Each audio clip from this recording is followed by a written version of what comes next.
name is Kjartan, and I help Thorod with whatever he needs. And recently, this woman with a lot of fancy clothes and fancy things named Thorguna showed up. And she told me this story about the witch place that she came from, where these 3 people at a lighthouse just disappeared, and this caused a bunch of ships to crash into the bay. So when another ship came to investigate, they didn't find anybody there. So I thought that was pretty weird and scary, especially since she's from the place where this story originated. So I've been sort of keeping to myself, and this clearly upsets her, so I think she likes me, but I'm not too fond of her. Work this year on the farm seems pretty promising. We got about 30 workers in our farm. One big lady, her name is Thorguna. My wife seems to want all of her nice things. I guess she has nice things. But she won't sell them anything, so my wife thought it'd be a good idea to try to have her come over to the house and see if she can persuade her to sell some of her things. But I guess it won't work. Thorguna, like I said, she's a good worker, big woman, does a lot of work that usually takes 2 men to do, but doesn't really take after anyone except for Kjartan. Kjartan's 15. He doesn't much like that 40-year-old woman from a witch area is taken after him, so we'll see how that goes. I came to Iceland to work, and I have nice things, I know, but they're my things, and those are my things only. And third, I get to Iceland, and I came here to work, and she comes and she asks me, she wants to buy my bed sheets, my mattress pad. Those are my things. They're very nice things, and I know that. She comes and she asked me for them, and I said, no, there's nothing for you to buy. She keeps offering me prices. I say, no, I will not sell you anything of mine. I have nice clothes. I like my nice things. They're mine. But she offers me a place to stay, a place to work. I said, okay. But I said, I'll set my own wages. I'll set what I work and where I work. I don't bow down to anyone. She said, fine. I could tell she was still jealous. Of course, she's still jealous. But so I went to work with her, and it was fine. Her husband, Thorod, he offered me some things to do. I did some farm work. I did some weaving. They're all fine. I got a bed in the house, and I put up all my nice things, and I could still tell that Thorod was pretty jealous, but you know, I don't care. So I was pretty sure that everything was gonna be awful once Thorguna arrived. She came from the Hebrides, and she claimed to be a good Christian woman, but we know Christianity here, and you don't come from which town as a good Christian. Immediately when she arrived, she had all of this extravagant gear. Did you see her watch? And I'm used to a certain style of living, so I offered to purchase some of it, and she refused, which is her choice, but it seems pretty inconsiderate. And following this, she was not wanting to pay for anything at our house. She offered to work, and she did. I'm not accusing her of thievery, just she really does not like to share any of her stuff.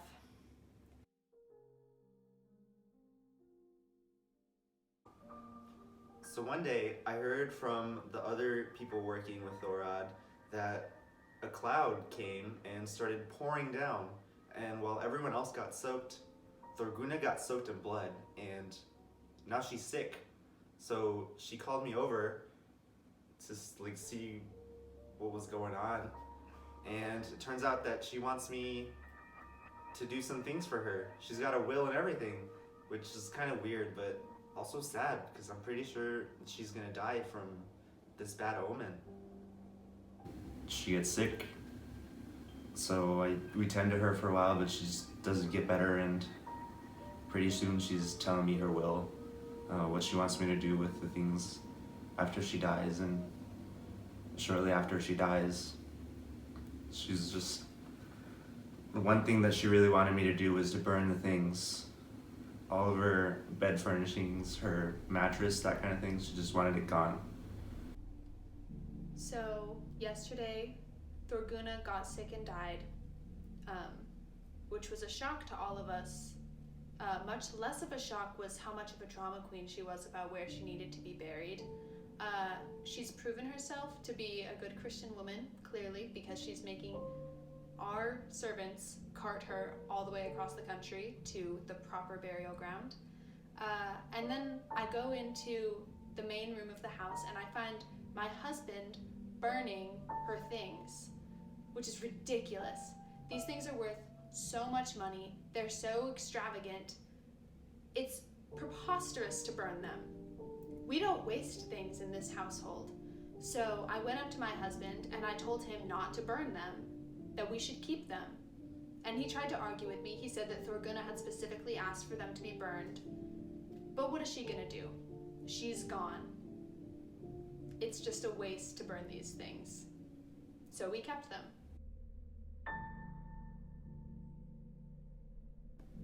I remember I was walking by Thorgunna's room when I saw a red light.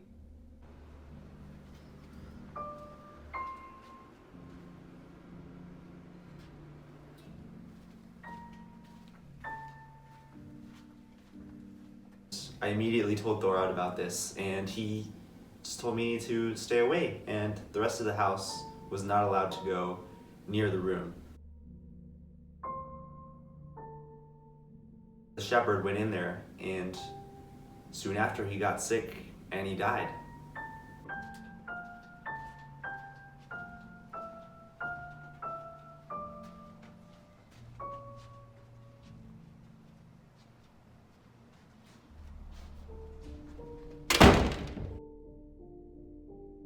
So then, soon afterwards, I remember I saw Thor walking around Thorgunna's room.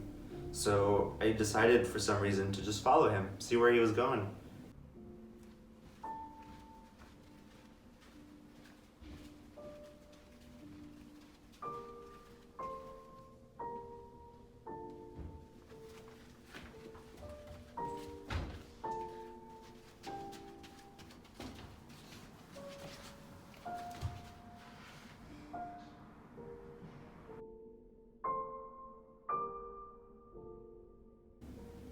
And since then, I've seen the shepherd and Thor walking around the halls, but I can never quite catch them or speak to them. They're just kind of roaming the halls.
So I was sitting around the fireplace with my boys, and I heard screaming from all around me. So I turn around, and I see this undead thing killing the people that I live with.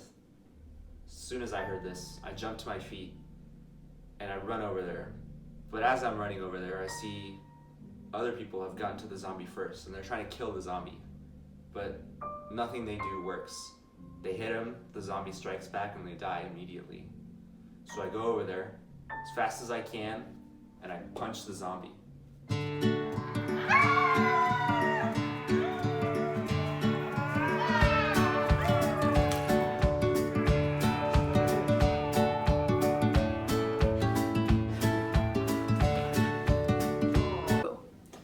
A lot more zombies had started showing up, and I felt like I couldn't save everybody. So I went off and I found a priest that I thought could help me out. So we headed back, and as soon as the priest showed up, he purified the house. And I don't remember exactly what he said, but he was very firm in his words, and the ghosts sort of froze and said some words back, and they disappeared.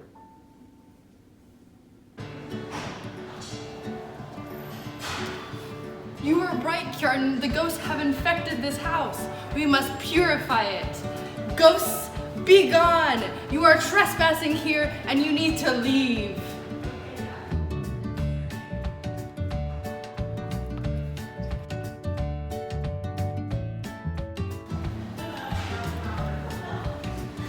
I've sat here as long as you let me.